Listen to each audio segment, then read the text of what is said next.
everyone, Siege Link here, back with a Starcraft 2 replay.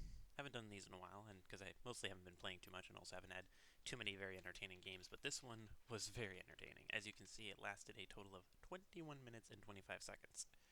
Yeah, that's a long game, especially for a Siege Link game. Like, my games, I always want to win the game on 3 bases or less. That's pretty much how all my games, especially my TVPs, go. But this game was pretty weird and crazy, to say the least. So I'm facing a blue Protoss with a certain team. I don't know what that stands for. It's called J-Mike. And it's on Nightshade, a map that I haven't liked, but I discovered something very abusable in TVZ that I'm going to try to practice with a bit more. I'm not going to say what it is right now. You'll probably see it at some point, but it involves this area here. And let's just say that looks are very deceiving. And yeah, this game was very entertaining. There's something else I was going to say, but I can't remember what it was.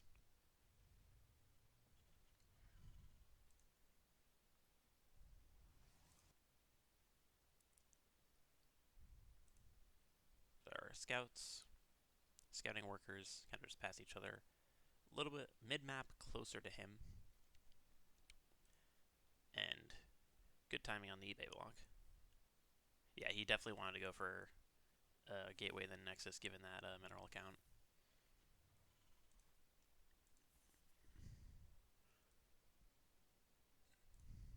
And yep, he ended up taking this base right here. This is something that usually people don't do, but I have faced in some of my recent games. It seems like it's based off of my rank personally, because like when I was in Plat 1, 9 out of 10 times this is what people did. Now that I'm in Diamond 3, 9 out of 10 times people do just a one base all in. But yeah, it seems that people do kind of differ. Yeah, so far I just see Gateway Cyber. Now, I didn't scout this immediately, and that's because I saw the probe go in this direction. So I kind of expected it. And I just double check, and yep, it's there. Now, what I'm actually going to do is something that I found quite abusable, but it helps in TVP. It doesn't do anything in in TVT really, and I'm mainly using it for TVT for TVZ. But I still don't think it's really going to be enough to make Match Reaper viable. So this little spot here, it looks like it's 4 hexes. So like it would take like a barracks, for example, to fully block it up, but it's actually 3. This little area here makes it 3. So what this means is that if you build a bunker, it's actually not possible for units to walk through here. And the reason that that's so good in a TVZ when going Mass Reaper is that the reason Mass Reaper is so bad is that you can have about 30, 35 lings by the time the opponent has about 6 to 7 Reapers when you're going for 3 racks pressure or my build. And the big difference is that you just get surrounded so easily because you're going to have speed, and even the Reapers are fast. They're not as fast as Speedlings, so if the Speedlings just move command, they surround you. And the grenades don't do enough to compensate for that because the grenades have such a long cooldown.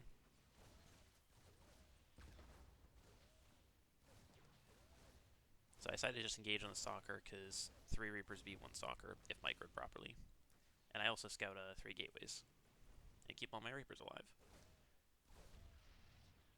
And kill a free probe. And yeah, he basically can't mine off of this third base with my Reapers here. He can't defend the main and the third base effectively. He could move his units down here, but he needs a good chunk of Stalkers to do that. I decided to scan the top of the ramp to see if I wanted to kind of go around and jump up, but I see 2 Stalkers and him crowing out a bunch of gateways, and I know that he's going to be going for a big attack, and I know that I shouldn't jump in with the Reapers. So I'm getting a CC behind it, and I go for factory double barracks very quickly. So I've got all the production I need for an attack. I decided to target the Nexus because with Protoss units and structures, health doesn't regenerate, but shields do. So if you can get damage on the unit structures itself, the sort of second bar, then that's permanent damage. So I'm kind of poking forward, but he has very good micro, so I was like, you know what? Let me just cancel the bunker, or bring my Reapers home, salvage the bunker, and send the SCV home. Thankfully, perfect timing for me. So I scan the main, see three gates and a twilight. So at this point, I basically know that there's an attack coming. I don't have almost any bio left, so I really need these Reapers here. I've got Stim on the way, but I'm just getting all my add-ons now. I'm getting a starport, and I'm just producing my first units now. So if he moved, he might not be able to just flat out kill me because he doesn't have too many units right now. With the Reaper Grenade, it could keep me alive a little bit. But this SCV I decided not to bring all the way. I decided to just hold command it here so that if he just A moves across the map, he'll walk into my SCV. And as a result, I'll have a little bit of an extra notification about when his units come over. So I scan the third, and I'm like, okay, you went for 3 gateways, a Twilight that's chronoing out Blink. So basically, this is a Blink all-in build in which he's not going for an attack. So at this point, I'm very, very confused on what he's going for. He's got no robo. He's full walled with pylons on the main base location because he's so scared of the Reapers. Despite the fact that he went 3 gate and chronoed them to get plenty of Stalkers to deal with the Reapers. Like, Reapers can only deal with Stalkers if they vastly outnumber them. Scan the third. I know he's not going greedy, so at this point I'm really, really confused. There's no robo. He's just getting an extra gate. He's staying on 2 bases for so long. He's just making 2 workers at a time, getting charge. He has 0 zealots right now.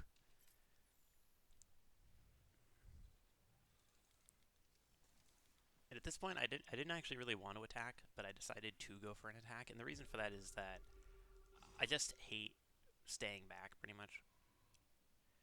Because pretty much if the opponent does end up switching towards late or even like mid-game units like Templar, I personally struggle with that, but I think all Terrans kind of agree that Terran is the worst off when it comes to late game, but not by that much.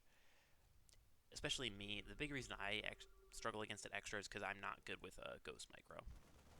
I can use Ghosts, but usually what I'll do with Ghosts is I won't have them in the main army. I'll keep them cloaked, and I'll have like a secret hit squad of Ghosts. So like if you have like a TVP where you have army versus army, I'll come in from the back and then EMP the Templar from the back. So I see the third base, and I know that my third base isn't too far behind, but I do want to go for an attack, and I'm kind of just thinking to myself, okay, let me at least try to trade equal. I scan here to make sure his units aren't on the high ground, because if I just A move into up with the high ground, I'm pretty much screwed, no matter how many units he has, really. I've got Reapers and Widow Mines, which aren't actually that good, but they do have some weirdly extra utility. I unburrowed the Widow Mines there because you only had a few Zealots in range of the Widow Mines, so I didn't want those to trigger. And thankfully none of those got hit. Some decent damage, but not enough, really. And the big thing was that even though he had Blink, his units were too far back here, so I was able to get away with those medevacs. If I had lost those medevacs, it pretty much would have been game. But that was actually exactly what I wanted, pretty much. I traded equally. I've got a third base up. I scan and finally see double Robo, an extra gateway. Didn't actually notice that Robo Bay.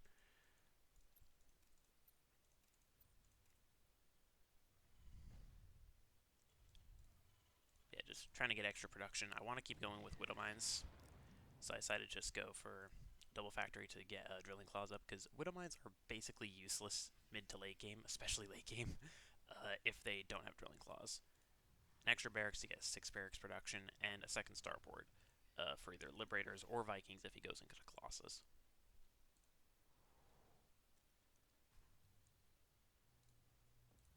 And upgrades pretty equal so far.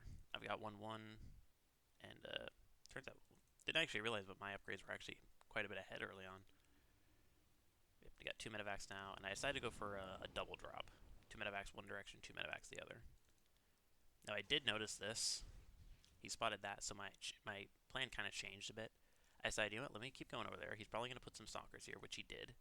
And then what I'm going to do is I'm going to scan the, or I'm going to drop the third base location. And I scanned here specifically because I want to make sure he doesn't have a fourth base. So I'll drop here, hope that he pulls his units over, and then I can drop the natural base. So I go towards the main base, then boost over into the natural base, or the natural base. And because I was focusing on the natural drop, I ended up losing a big chunk of guys to a disruptor there. But I saw that it was super low there, so I redropped it and got a kill. And even though that might seem kind of poor on my part, I actually am very fine with it because If I didn't do that, I would have dropped right into all these Stalkers, and I would have lost 2 medevacs full of units. And I also get the information that he's going Disruptors. And yeah, he's got so many Stalkers this game. He has 23 Stalkers, 2 Sentries, and 1 Disruptor, and he's making 2 at a time. The split's a little weird. He's got guys like in the middle of all of his production. Or he should have them over here. He's also got Templar Archives coming up.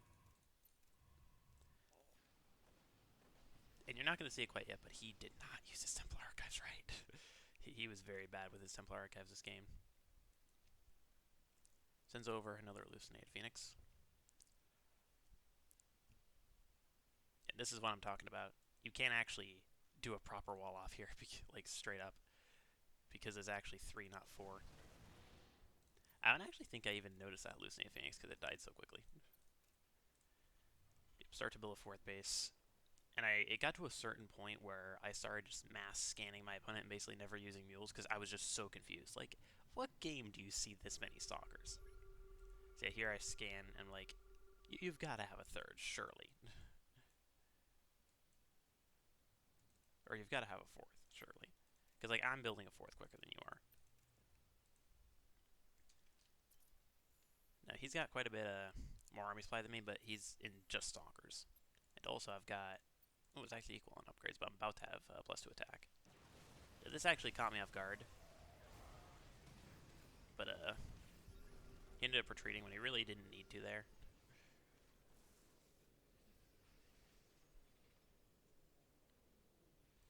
And he's got some zealots here I think he sent down.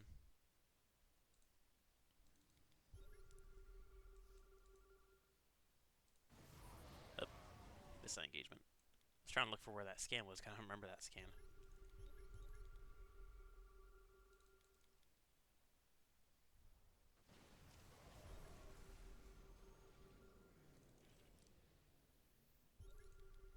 Okay, so there's another one right on top of the army, okay. So I decides to go back. Got some pretty big hits, but the Liberator is doing a lot of work. Yeah, but this force field is really good too.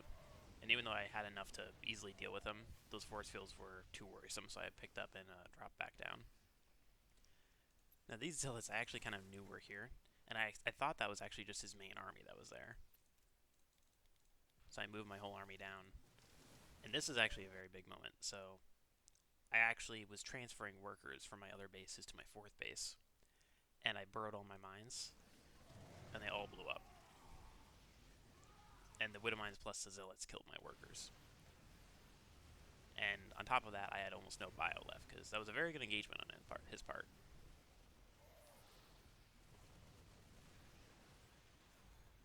So even though he had just Stalkers, he definitely got a lot of value out of it.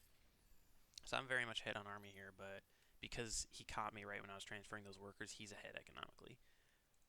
Or, well, he's ahead worker-wise, but he's actually not ahead economically because he hasn't transferred guys from his main base to his 4th base.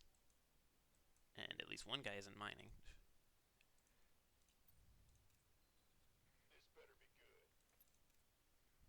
So I end up putting a sensor tower here. Yep, double scans, see this one. Yeah, putting a sensor tower here is very good just to have sort of overall information. Can't quite see here in case of a warp prism, but I feel like he would have used a warp prism by now if he was going to. It's almost the 15-minute mark. And I've got +3 attack and advanced ballistics coming up.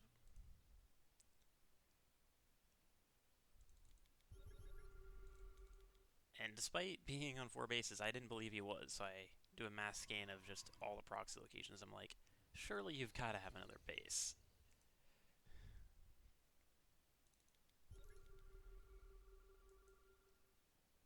The scan here where I thought the army was going to be, but his army is a little bit further forward. Very weird, I must say, because I didn't actually even notice that. My Widow Mine barely spotted no rocks there. But yeah, if I knew that, I could have actually just been right. I could have actually just stayed right here and attacked. Yeah, I'm slowly spreading out my Widow Mines, and then I see the army. I'm like, okay, let me burrow all my Widow Mines now. This is an engagement I wouldn't be confident with, but the range libs is really what sort of pushes it in my favor. I scan, see the army, and I see it cut off, so I take fraction of my bio to kill the 4th base location. And very good job on his part. He counterattacked my 4th, so I couldn't really mine off it and had to repair it.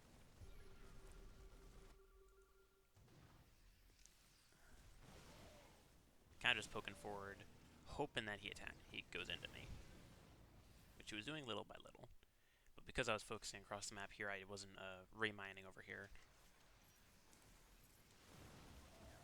And doesn't notice I moved the Liberator around top of him. That Widowmine barely lived. Yeah, and his Disruptor control also wasn't really that good this game. Yeah, but there's one big moment here. I thought I killed a bunch of my Widowmines and I only had like 4 or 5 left because I can't see the other ones because they're under my Liberators. So in this moment, he engages on top of me, and I decided to pick up in his sleeve because I thought I had almost no units, but then I saw I had a field of Widowmines, so I redropped to try to fight back. So here I was very indecisive because I thought I lost those Widowmines, but I didn't. So I ended up losing way more than I should have. But thankfully, he stupidly didn't have an observer, and I had a field of mines. So what I decided to do was just spread them all over the place. I moved one over here so he couldn't build a base. Move ones, and then I moved some into the mineral lines as well.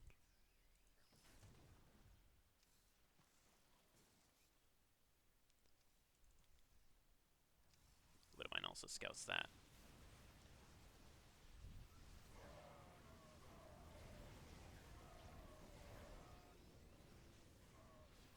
So yeah, second Disruptor shot did very well, but he didn't want to engage into the Planetary Fortress.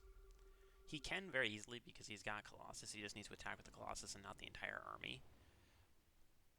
But yeah, he didn't, and it ended up costing him. I've got Widowmines all over the place, which is giving me actually quite a lot of vision. In fact, he's trying to build a base there, but can't. He's like, okay, I've had enough. I need to just make some cannons. Seeing his base, I was like, oh yeah, a lot of juicy probes here, huh? And of course, I see a cannon. Because the thing is, Widowmines actually don't give you much vision. Even though, to be fair, I will say I definitely wasted that scan. And even though the Widowmine field did help me out, I knew I couldn't engage with this army unless I had Liberators with me. In fact, even with Liberators, this would be risky. And if they didn't have range, I most definitely would not be engaging here.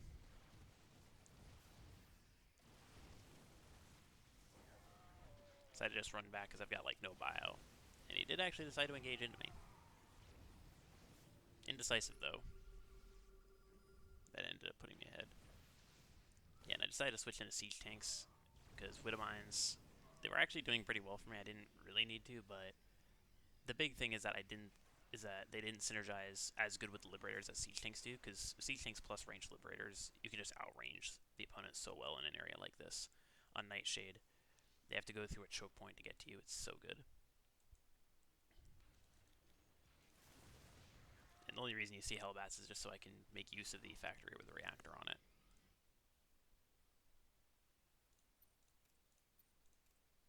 Yeah, I've got some guys not mining here, not transferring, because I'm mainly focusing across the map. I don't know where that scan was. Okay, that one's on top of the army. And here it decides to engage again once I got the siege tank over. And I had a good chunk of units, enough to fight him, but my units were very low. And I didn't want to risk it. So I siege up the siege tank in case he pushes back. And then I got to a point where I'm like, wait a minute. Why am I even attacking the third base? You know what? This base is a little bit more open. It might not be as easy to attack, but it's more open. He's going to expect an attack here, and this base is almost mined out. If I can kill his fourth base, he has no economy. So let me go for that base instead. And again, I scan all the proxy locations, and I'm just like, how are you still alive? It seems like it's killed so much, and you're almost mined out of minerals on all your bases, and yet you're still remaking stuff. And also, he didn't make Storm this game, and it's not so much the biggest issue of not making Storm, it's the fact that he didn't immediately turn them all into Archons. And my rally, that was a siege tank there, and I bring these guys over. So, even though my rally got cleaned up, which is annoying, I knew where his army was as a result. So I knew I just needed to engage as quickly as I could. And he was indecisive, which allowed me to target fire the base and kill it. I was thinking about going to the natural base, but didn't there. Then I was like, wait a minute, you actually don't have that many stalkers, and if I have the high ground, I can actually engage you. And I had some more liberators coming up, so I decided to move over to the other side and just siege up my liberators. And even though this is a semi-equal trade, he's got pretty much no economy behind it. All of his bases are mined out. And yeah, even have a fifth base coming up. So that was a very tight game. A lot of engagements were really back and forth. Both of us just trading army for army over and over. But the big thing that cost me that game was scanning like nonstop because I was like, what are you doing with like early on he was delaying his tech by so much I assumed he was going for a blink all in. And that build was literally a blink all in build, but he didn't attack me. I'm like, what the heck are you doing? You got 3 gates, a twilight, and you chronoed blink and even chronoed stalkers to deal with my reapers. And yet you're not going to attack me? Like, there was a point in that game he had a good chunk of stalkers and he could have engaged me. And it might not have been a super easy fight, but he would have definitely been able to kill me. So that was definitely a misplay on his part. So that'll be it for this fun replay. It lasted 21 minutes 25 seconds, and this was actually my second ranked game in this new season. And both of my first twos, or at least this one, was a win. And I think I might do the other one next. We'll see. So I'll see you guys maybe later today for some more replays.